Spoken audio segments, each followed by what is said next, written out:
Senator Antonio Trillanes also ran to the Supreme Court to block the arrest warrant ordered against him. Dale De Vera has the rest of the story.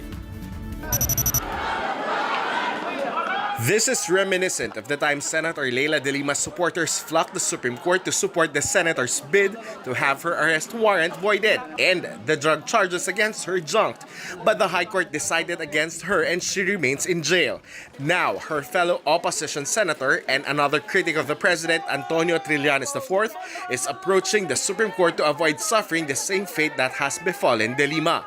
Trillanes, through his lead counsel, Attorney Ray Robles, is asking the court to block President Rodrigo Duterte's Proclamation 572 that voided the amnesty granted to him.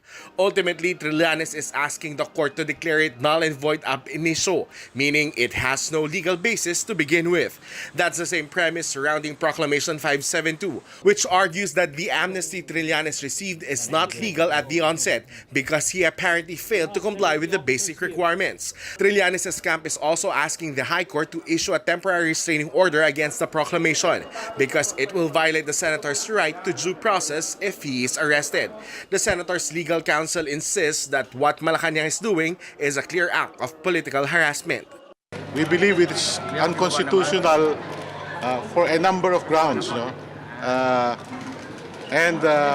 also the attempt of the PNP and the armed forces to arrest the senator is grossly illegal. The president does not have the power to issue warrants of arrest.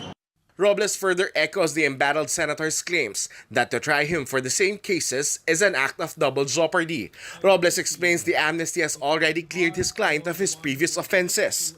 Nakalagay nga sa jurisprudence natin, pag may amnesty, lahat ng krimen nabubura. It's extinguished and obliterated. So wala ka nang pwedeng buhayin.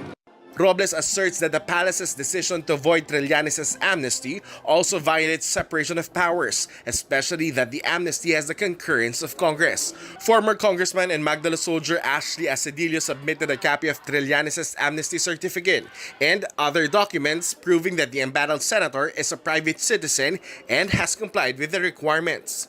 Mahihirapan pong magpaliwanag ang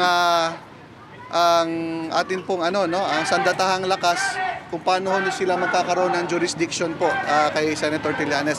Trillanes' camp is hoping that the court remains faithful to its mandate as the penultimate arena for the oppressed to seek justice. Maraming nagsabi sa amin, huwag pumunta sa Supreme Court dahil politicized daw, dahil yung mga mahistrado natin ay loyal sa Pangulo. Ang tingin ko, dito sa mga ganitong issue na ang kinabukasan at buhay na natin ang nakataya, maninindigan ang mga mahal nating mahistrado ng Supreme Court para gawin yung tama.